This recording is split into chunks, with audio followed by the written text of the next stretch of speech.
ایک مختصر سی حدیث ہے. یسیر بن جابر رضی اللہ تعالیٰ عنہ سے روایت ہے کہ ایک صاحب صحابی رسول حضرت عبداللہ بن مسعود رضی اللہ تعالیٰ عنہ کی خدمت میں حاضر ہوئے اور انہوں نے غالباً تفریحاً یہ بات کہہ دی کہ ابن مسعود قد جاءت الساعہ، قیامت آ گئی. حضرت عبداللہ بن مسعود ٹیک لگا کر بیٹھے ہوئے تھے تو اٹھ کے بیٹھ گئے. فرماتے ہیں ان الساعة لا تقوم حتى لا يقسم میراث. سنو، قیامت اس وقت تک قائم نہیں ہوگی جب تک کہ میراث کی تقسیم بند نہ ہو جائے. ایک عنوان ہے یہ قیامت کی نشانیوں میں سے ایک نشانی ہے، اور آج یہ نشانی ظہور پذیر ہونی شروع ہو گئی ہے، بلکہ بہت حد تک ظاہر ہے. پورے ہندوستان میں الا ماشاءاللہ کچھ لوگوں کو چھوڑ کر، کچھ گھرانوں کو چھوڑ کر یہ بات عام ہے کہ ماں باپ کا انتقال ہو گیا تو بہنوں کو، بھتیجیوں کو، پھوپھیوں کو حصہ نہیں دیا جاتا. پھوپھیاں میراث میں حصہ پانے سے محروم، بھتیجیاں میراث میں حصہ پانے سے محروم، بہنیں میراث میں حصہ پانے سے محروم. مرد چونکہ طاقتور ہوتے ہیں تو یہ اپنی طاقت کا اظہار بہنوں پر نہیں کریں گے، بھتیجیوں پر نہیں کریں گے، پھوپھیوں پر نہیں کریں گے تو کہاں کریں گے؟ یہ بھول جاتے ہیں کہ ایک قوی اور توانا ذات ہے جو حکم الحاکمین ہے، جب وہاں جائیں گے تو سخت عذاب میں اللہ تبارک و تعالیٰ ان کو گرفتار کر دے گا. اپنی قوت و مدے کو ان اللہ علی کل شیء قدیر بھی پڑھو. میں صرف یہ بتانا چاہتا ہوں کہ بہنوں کو، بھانجیوں کو، بھتیجیوں کو، پھوپھیوں کو حصہ دینا ہماری قوم نے بند کر دیا تو اس سے کیا کیا خرابیاں جنم لے رہی ہیں. سسرال والے جہاں رشتہ ہونا ہے انہوں نے دیکھا کہ اس کو حصہ تو ملنا نہیں ہے تو جو کچھ بھی وصول کرنا ہے شادی کے موقع سے وصول کر لو. تو جہیز کا خوبصورت نام دے دیا اور جہیز کے نام پر رشوت وصول کرنے لگی. جو جبری جہیز ہے نا، مطالبے والا جہیز، ہم کو یہ گاڑی چاہیے، پیسہ چاہیے، وہ چاہیے، پورے ہندوستان میں عام ہو چکا ہے اور عام ہو رہا ہے. یہ جبری جہیز کیا ہے؟ اعلیٰ حضرت علیہ رحمت و رضوان کی تحقیق ہے کہ یہ رشوت ہے. دینے والا بھی گنہگار، لینے والا بھی گنہگار، دینے والا بھی جہنمی، لینے والا بھی جہنمی. رضا اکیڈمی جو فتاوی رضویہ 12 جلدوں میں شائع ہوئی ہے، اس کی 5ویں جلد میں یہ فتویٰ موجود ہے. یہ جہیز نہیں ہے، رشوت ہے، اور رشوت دینے والا بھی جہنمی اور رشوت لینے والا بھی جہنمی. تو سب سے پہلا فساد اور فتنہ میراث میں حصہ نہ دینے کی کوکھ سے جبری جہیز کی لعنت کا وجود میں آیا. وہ بیچاریاں سسکتی ہیں مگر زبان سے کہہ نہیں پاتی ہیں، کوئی ان کے درد کا مداوع نہیں کرتا ہے. پھر اس کے بعد کیا ہوتا ہے صاحب؟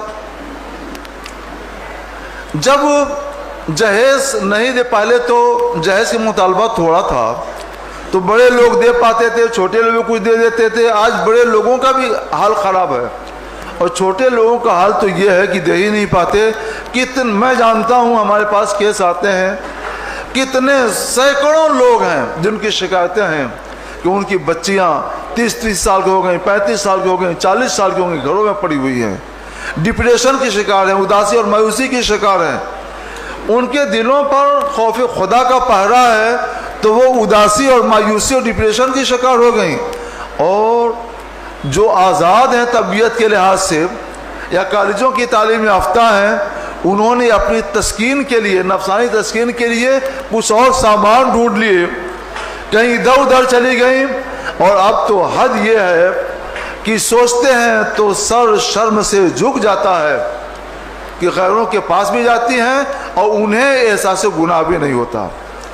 آپ 1000 تدبیر کریں، وہ تدبیریں آپ کی بچیوں کو غیروں کے پاس جانے سے بچا نہیں سکتی ہیں پورے طور پر، جب تک کہ آپ شریعت کے سائے میں نہیں آئیں گے اور شریعت کے سائے میں آ کر کے اچھی اور سنت کے مطابق سانس نہیں لیں گے.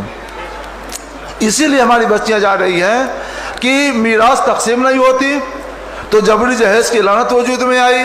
جبری جہیز دے نہیں پاتے تو نیک بچیاں ڈپریشن کی شکار.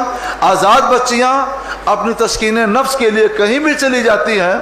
پہلے اپنوں کے پاس جاتی تھیں، اب دروازہ جب کھل گیا ہے تو غیروں کے پاس بھی جا رہی ہیں. کیوں شکایت ہے آپ کو؟ آپ نے ان کے درد کا کبھی مداوع کیا؟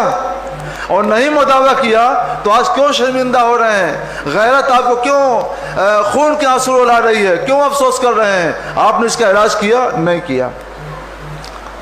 اگر آپ چاہتے ہیں کہ آپ کی بچیاں غیروں کے پاس نہ جائیں، بدی کے ذریعے تسکین نفس کا سامان نہ فراہم کریں، تو جبری جہیز کی لعنت کو بند کیجیے.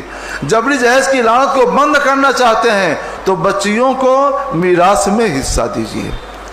ماں کی گود بچے کے لیے سب سے پہلی درسگاہ ہے.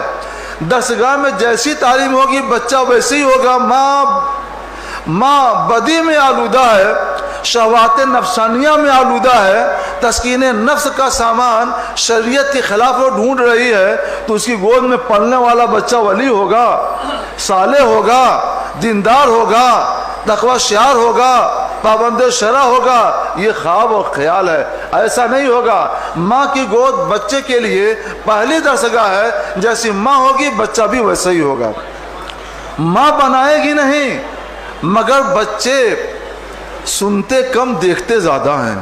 جیسا ماں کرتا ہوا دیکھیں گے وہی ان کے دماغ میں نقش ہوتا جائے گا، اسی راہ پر وہ چلنا شروع کر دیں گے اور پھر وہ چلتے رہیں گے. پھر پورا کا پورا معاشرہ، جو نیا معاشرہ آئے گا، جدید معاشرہ آئے گا، آج نہیں کل، وہ پورا کا پورا معاشرہ بدی کی آماجگاہ بن سکتا ہے. اگر آپ معاشرے کو بدی کی آماجگاہ بنانے سے بچنا چاہتے ہیں تو اچھی ماں بنائیے، اچھی ماں دیجیے. معاشرے کو اچھی ماں دینا چاہتے ہیں تو ضرورت ہے کہ آپ جبری جہیز کی لعنت کو روکیے. اس کو روکنا چاہتے ہیں تو اب ضرورت ہے کہ تقسیم میراث کیجیے. کتنی بڑی بات کہی حضرت عبداللہ بن مسعود رضی اللہ تعالیٰ عنہ نے کہ قیامت اس وقت تک قائم نہیں ہوگی جب تک کہ میراث کی تقسیم بند نہ کی جائے. ایک جگہ میراث کی تقسیم بند ہو ہوئی اور اس کی بدی کے عناصر انفیکشن کرتے کرتے کہاں سے کہاں پہنچ گئے اور ابھی کہاں سے کہاں پہنچیں گے یہ نہیں کہا جا سکتا.